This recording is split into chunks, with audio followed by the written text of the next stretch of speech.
時咧都係真是非常之激烈啦。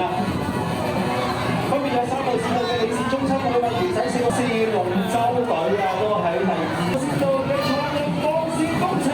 準備衝過終點線，暫時領先嘅係6號線道香港遊艇會4號線道，緊隨嘅有採用光線工程衝線啦！獲得冠軍嘅係6號線道香港遊艇會啊！呢個時候，不如我哋都邀請我哋一眾嘅台上面頒獎台嘅一眾嘅嘉賓先到台下面就咗先。係啦，冇錯啦。咁再有一個嘅頒發儀式，係啦，我哋都有請嚟頒獎台嘅一眾嘅觀看嘅嘉賓，我哋先到台下到咗。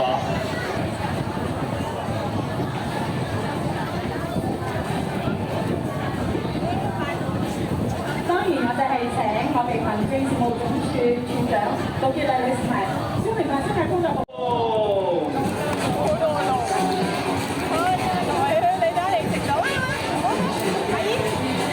好啦，進行完男女子混合賽初賽3組嘅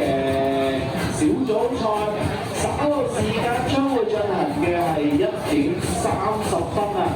將會進行公開賽嘅初賽，總共有